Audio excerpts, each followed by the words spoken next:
Lingue originali. Penultimo appuntamento con The Uncommon Reader di Alan Bennett su Caffè Italia a Lingue Originali. Bentrovati da Dario Albertini. 2 parole prima di dare linea e microfono al nostro lettore in lingua inglese, cioè il caro amico Marco Piovaz.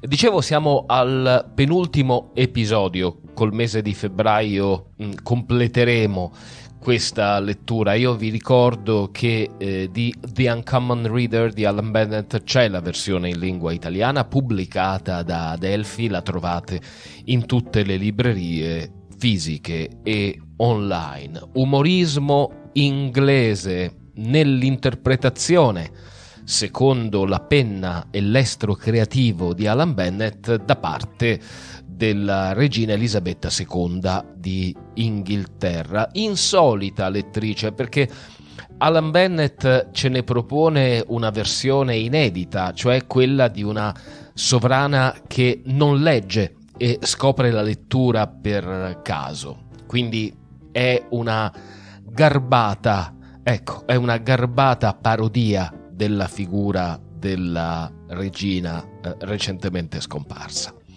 Dicevo, penultimo episodio di The Uncommon Reader, ma non è né il penultimo né tantomeno l'ultimo di Lingue Originali, tanto per quanto riguarda l'edizione in lingua inglese, tanto per quelle in lingua tedesca e francese. Vi ricordo gli appuntamenti per chi ci segue in streaming, scusate, poco importa per chi invece ci segue attraverso il podcast, il canale YouTube. Il venerdì su Caffè Italia la puntata dedicata alla letteratura in lingua inglese, il sabato e la domenica rispettivamente quella dedicata alla letteratura tedesca e alla letteratura francese, con Nadia Meroni, lettrice di lingua tedesca, e Barbara Marchand, lettrice e anche commentatrice di tutto ciò che è parigino, per così dire. E un saluto a chi ci ascolta dalla Francia.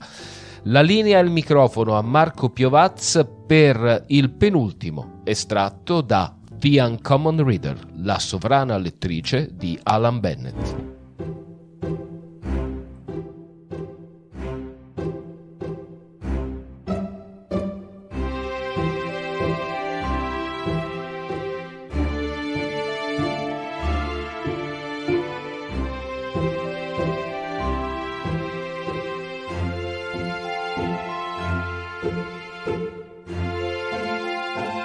Apropos the Duke, what of the family in all this?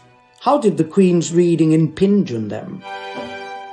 Had it been Her Majesty's responsibility to prepare meals, to shop, or unimaginably to dust and hoover the houses, standards would straightway have been perceived to have fallen.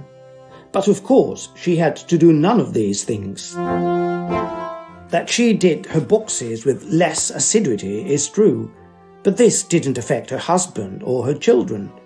What it did affect, or impact upon, as Sir Kevin put it, was the public sphere, where she had begun to perform her duties with a perceived reluctance. She laid foundation stones with less élan, and what few ships there were to launch, she sent down the slipway with no more ceremony than a toy boat on a pond, her book always waiting. While this might concern her staff, her family were actually rather relieved. She had always kept them up to the mark, and age had not made her more indulgent. Reading, though, had. She left the family more to themselves, chivied them hardly at all, and they had an easier time altogether. Hooray for books was their feeling, except when they were required to read them, or when Grandma insisted on talking about them, quizzing them about their own reading habits, or, worst of all, pressing books into their hands and checking later to see if they had been read. As it was, they would often come upon her in not unfrequented corners of her various dwellings, spectacles on the end of her nose, notebook and pencil beside her. She would glance up briefly and raise a vague, acknowledging hand. "Well, I'm glad somebody's happy," said the Duke, as she shuffled off down the corridor. And it was true, she was. She enjoyed reading like nothing else, and devoured books at an astonishing rate. Not that, Norman apart, there was anyone to be astonished.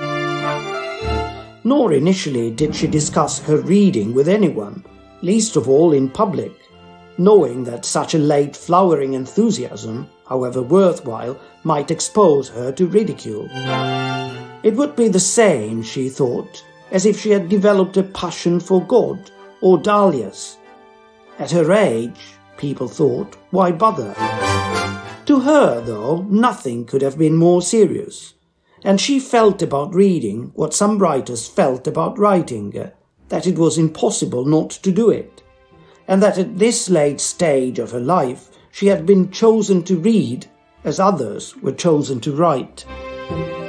To begin with, it's true, she read with trepidation and some unease.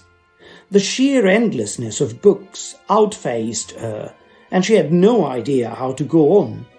There was no system to her reading, with one book leading to another, and often she had 2 or 3 on the go at the same time.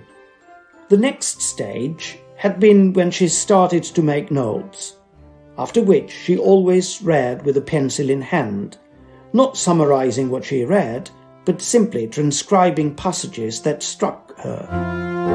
It was only after a year or so of reading and making notes that she tentatively ventured on the occasionally thought of her own.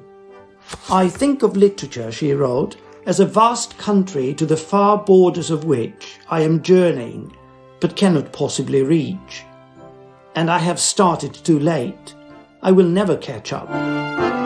Then, an unrelated thought.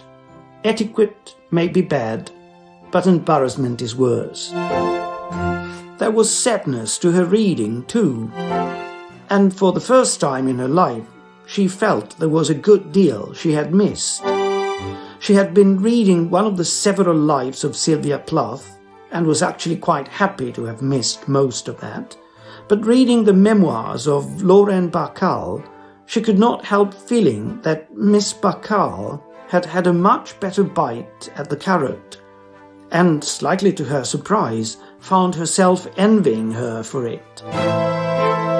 That the Queen could readily switch from Showbiz autobiography to the last days of a suicidal poet might seem both incongruous and wanting in perception.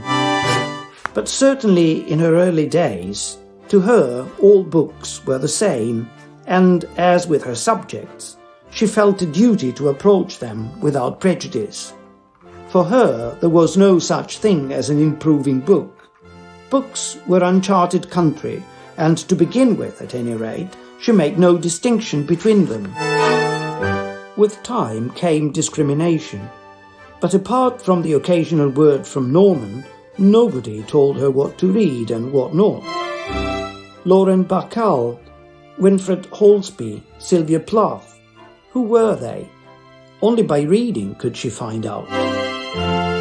It was a few weeks later that she looked up from her book and said to Norman, "Do you know that I said you were my amanuensis?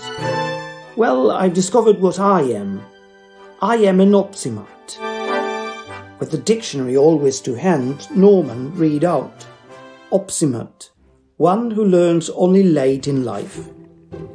It was this sense of making up for lost time that made her read with such rapidity, and in the process now adding more frequent and more confident comments of her own, bringing to what was in effect literary criticism to the same forthrightness with which she tackled other departments in her life.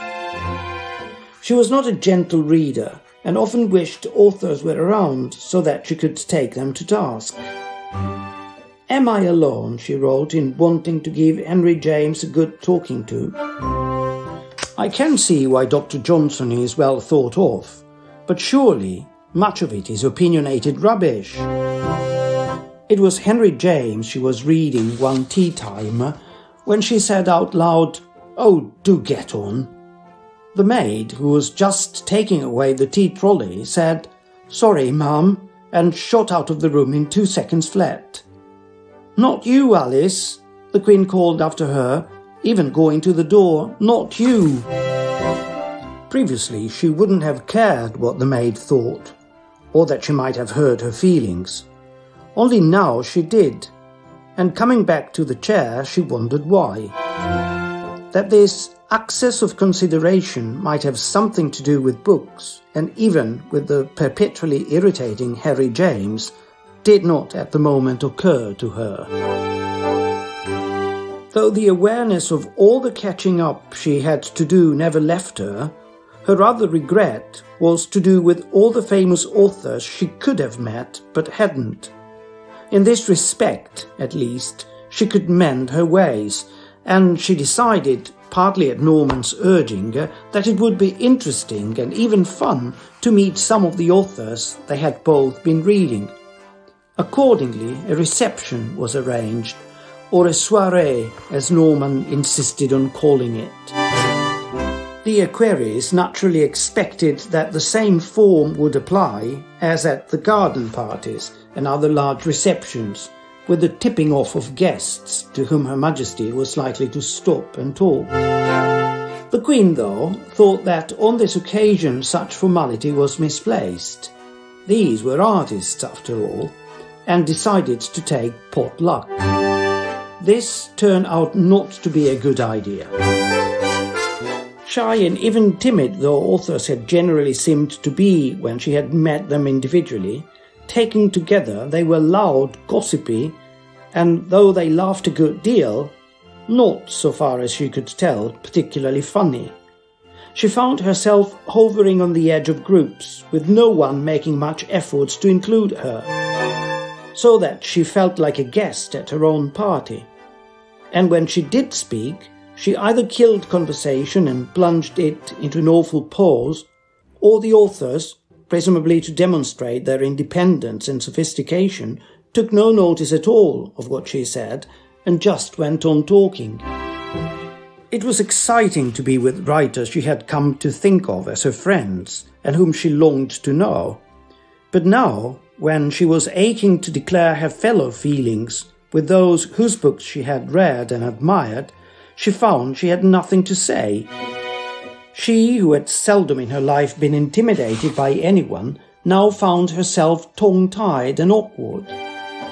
"I adored your book," would have said it all, but 50 years of composure and self-possession, plus half a century of understatement, stood in the way. Hard put for conversation, she found herself falling back on some of her stock standbys. It wasn't quite, "How far did you have come?" but the literal equivalent. "How do you think of your characters? Do you work regular hours? Do you use a word processor?" Questions which she knew were clichés and were embarrassing to inflict, had the awkward silence not been worse. One Scottish author was particularly alarming. Asked where his inspiration came from, he said fiercely, "It doesn't come, Your Majesty, you have to got out and fetch it." When she did manage to express and almost stammer her admiration, hoping the author would tell her how he, the men she decided much worse than the women, had come to write the book in question, she found her enthusiasm brushed aside as he insisted on talking not about the bestseller he had just written, but about the one on which he was currently at work, and how slowly it was going, and how in consequence, as he sipped his champagne, he was the most miserable of creatures. Authors, she soon decided, were probably best met with in the pages of their novels, and were as much creatures of the reader's imagination as the characters in their books.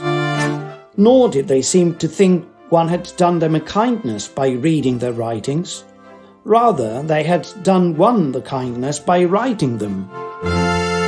To begin with, she had thought she might hold such gatherings on a regular basis, but this soirée was enough to disabuse her of that. Once was enough. This came as a relief to Sir Kevin, who had not been enthusiastic, pointing out that if Ma'am held an evening for the writers, she would then have to hold a similar evening for the artists, and having held evenings for writers and artists, the scientists would then expect to be entertained too. Mum must not be seen to be partial. Well, there was now no danger of that. With some justification, Sir Kevin blamed Norman for this evening of literary lacklustre, as he had encouraged the Queen when she had tentatively mentioned the idea. It wasn't as if Norman had had much of a time either. Literature being what it is, the gay quotient among the guests was quite high. Some of them asked along at Norman's specific suggestion. Not that that did him any good at all, though like the other pages he was just taking round the drinks and the nibbles that went with them. Norman knew, as the others didn't, the reputation and standing of those who he was bobbing up to with his tray. He had even read the books. But it was not Norman around whom they clustered, but the dolly pages and the loftier equerries, who, as Norman said bitterly, though not to the Queen, would know a literary reputation if they had stepped in it. Still, if the whole experience of entertaining the living world was unfortunate, it did not, as Sir Kevin had hoped, put Her Majesty off reading. It turned her off wanting to meet authors, and to some extent off leaving authors altogether. But this just meant that she had more time for the classics, for Dickens, Thackeray, George Eliot and the Brontes. The Brontes. Come andrà a finire? Come finirà questo racconto breve dedicato all'insolita lettrice, la regina Elisabetta II d'Inghilterra? Beh, per saperlo dovete aspettare il prossimo episodio, l'ultimo dedicato a The Uncommon Reader, la sovrana lettrice, pubblicato in edizione italiana da Adelphi. E poi inizieremo a sfogliare, sempre con Marco Piovaz, che ringrazio, un'altra opera in lingua inglese. Dario Albertini vi ringrazia per l'ascolto e vi dà appuntamento alla prossima puntata di Lingue Originali.